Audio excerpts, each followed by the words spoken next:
আর দুঃসময় এই জন্যে যে গোটা জাতি আজকে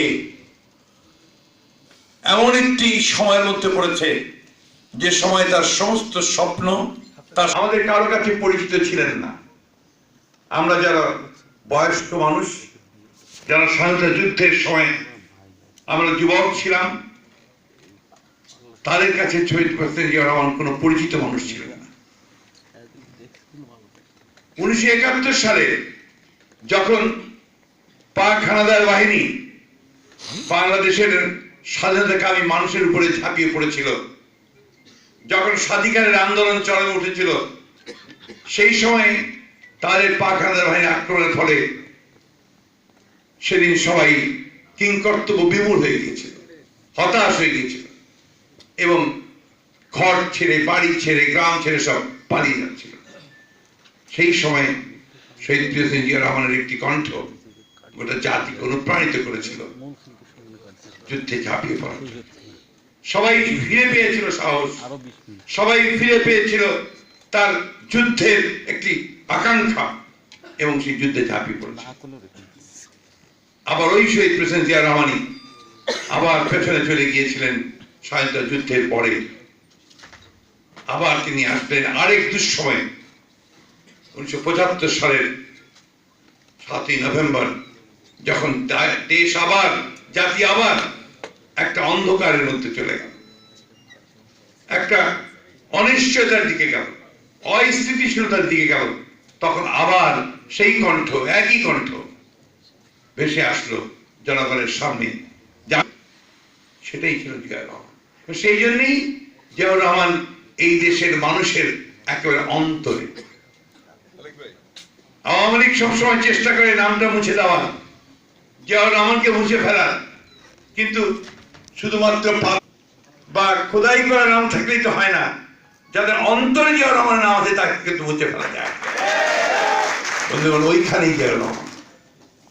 জিয়াউর রহমানের সবচেয়ে বড় অবদান কি আমাকে যদি কেউ জিজ্ঞেস করেন, আমি এক কথায় বলবো, তার সবচেয়ে বড় অবদান ছিল এই জাতিকে তিনি একটা আইডেন্টিটি দিয়েছিলেন, একটা পরিচিতি দিয়েছিলেন, একটা নিজের বিশ্বে মাথা উঁচু করে দাঁড়াবার জায়গাটা তিনি বলে দিয়েছিলেন।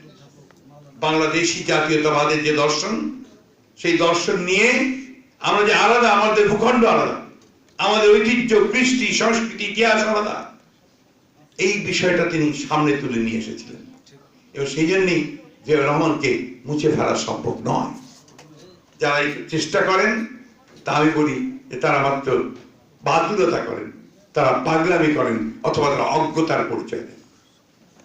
শহীদ প্রেসিডেন্ট জিয়াউর রহমান, বক্তারা বলেছেন, আমাদের বিজ্ঞ আলোচকবৃন্দ বলেছেন, আমাদের জাতির ভিতটা তিনি রচনা করেছিলেন।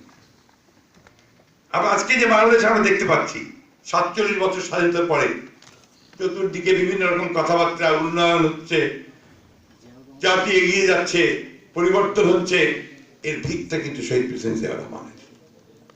আমরা অনেকে ভুলে গেছি যে 1972 সাল থেকে 1975 সাল একটা কালো অধ্যায় গেছে।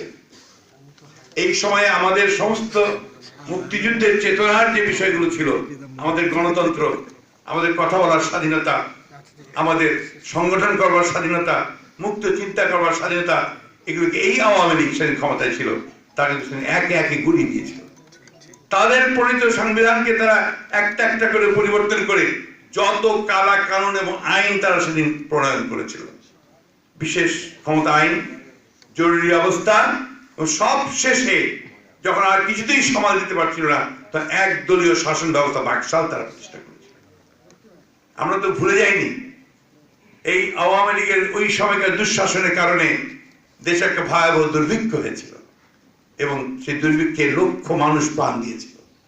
আমরা ভুলে যাইনি সেদিন বাসন্তী তার লজ্জা নিবারণ করবার জন্য এক টুকরো কাপড় পায়নি, মাছ ধরার জাল দিয়ে সে তার লজ্জা নিবারণ করেছিল। আমরা ভুলে যাইনি রাস্তার ধারে না খেতে পেয়ে মানুষগুলো লাশ পড়েছিল। এটা আমরা ভুলতে পারি না। আমরা আজকে দেখছি যখন একজন আমাদের ভাই হারিয়ে যায়, নিখোঁজ হয়ে যায়, গুম হয়ে যায়, তখন আমরা দেখেছি রক্ষী বাহিনীর হাতে কিভাবে মানুষ নিগৃহীত হয়েছে, কিভাবে তুলে নিয়ে গেছে, কিভাবে আমাদের মায়েরা বোনেরা নির্যাতিত হয়েছেন। আমরা ভুলে যাইনি শান্তি সেন, খুলনা শান্তি সেনের স্ত্রী, তার ছেলের বউ হানুফা বেগমকে কিভাবে তুলে নিয়ে 21 দিন রক্ষী বাহিনী অত্যাচার নির্যাতন করে নিপীড়ন করে তাদেরকে কারাগারে পাঠিয়েছিল। সেই ইতিহাস আমরা ভুলে যাইনি। সেদিন হাজার হাজার ছেলে হারিয়ে গিয়েছিল, সেদিন হাজার হাজার মৃতদেহ পড়েছিল। আজকে গত 10 বছর ধরে আমরা সেই একই চিত্র দেখছি বন্ধুরা। কারণ আওয়ামী লীগ হচ্ছে সেই দল যারা ক্ষমতা ছাড়তে চায় না, যারা ক্ষমতায় থাকতে চায়। কেন? তার উপকারণ গণতন্ত্রকে তারা ব্যবহার করে তাদের প্রয়োজনে, রাষ্ট্রকে ব্যবহার করে তারা তাদের প্রয়োজনে, রাষ্ট্রকে তারা ধ্বংস করে দেয়। বন্ধুরা তাই করেছে। আজকে শহীদ প্রেসিডেন্ট জিয়াউর রহমানের উপর তাদের রাগটা ওই জায়গায় যে তিনি সেই অবস্থা থেকে তুলে নিয়ে এসে দেশকে গণতন্ত্র দিয়েছিলেন, বহুদলীয় গণতন্ত্র দিয়েছিলেন, কথা বলার যে স্বাধীনতা সেই স্বাধীনতা দিয়েছিলেন, মুক্ত একটা পরিবেশ তৈরি করেছিলেন। যে অর্থনীতিকে তারা বন্ধ করে দিয়েছিল সেই অর্থনীতিকে তিনি খুলে দিয়েছিলেন। আমরা ভুলে যাই সমাজতন্ত্রের নামে তখন কি লুটপাট তারা করেছিল। শহীদ প্রেসিডেন্ট জিয়াউর রহমান তাকে মুক্ত বাজার অর্থনীতি নিয়ে এসে তিনি সেই অর্থনীতিকে খুলে দিয়েছিলেন। আমাদের যে একটা সম্ভাবনা, সেই সম্ভাবনা দ্বারকে তিনি খুলে দিয়েছেন। আজকে গার্মেন্টস শিল্প নিয়ে আমরা কথা বলি, কারণ গার্মেন্টস শিল্প আমাদের অর্থনীতির ভিত। এটা শহীদ প্রেসিডেন্ট জিয়াউর রহমান শুরু করেছিলেন। রেমিটেন্স, বিদেশে শ্রমিক পাঠানো, শহীদ প্রেসিডেন্ট জিয়াউর রহমান সাহেব শুরু করেছেন। কৃষি ক্ষেত্রে যে বিপ্লব, শহীদ প্রেসিডেন্ট জিয়াউর রহমান শুরু করেছিলেন। শিল্পে 2 শিফট 3 শিফট কাজ করা জিয়াউর রহমান শুরু করেছিলেন। সেই জন্যই জিয়াউর রহমান সম্পর্কে তারা বিভিন্ন রকম কথা বলেন, তার বিরুদ্ধে অপপ্রচার চালান। যে অপপ্রচার কিন্তু কোনো কাজ দেয় না। মানুষ কোনোদিন জিয়াউর রহমানকে ভুলবে না। বন্ধুগণ, সেই গণতন্ত্রকে হত্যা করা হয়েছে, সেই গণতন্ত্রকে পুরোপুরিভাবে ধ্বংস করে দেওয়া হয়েছে। আজকে সেই গণতন্ত্রকে আমাদের ফিরিয়ে আনতে হবে। হতাশার কোনো জায়গা নেই। হতাশা থাকলে আমরা জিয়াউর রহমানকে অনুসরণ করতে পারবো না। অন্ধকারের মধ্য থেকে আলোতে উঠে আসতে হবে। যে কথা আজকে বিজ্ঞ আলোচক কিন্তু বলেছেন যে এখন তরুণদের এগিয়ে আসতে হবে, যুবকদের এগিয়ে আসতে হবে। এই দেশটা আপনাদেরকে সেটাকে রক্ষা করতে হবে। ভোটের অধিকার আপনাদেরকে রক্ষা করতে হবে এবং আপনাদের ভবিষ্যৎ প্রজন্ম আপনারা এই দেশকে রক্ষা করবেন। আজকে জিয়াউর রহমান সেটাই আমাদের শিখিয়েছেন, সামনের দিকে এগিয়ে যাওয়া, পেছনে না তাকানো, পরাজিত না হওয়া। পরাজিত বোধ করলেই পরাজিত। আজকে পরাজিত হয়েছে আওয়ামী লীগ, সম্পূর্ণভাবে পরাজিত হয়েছে।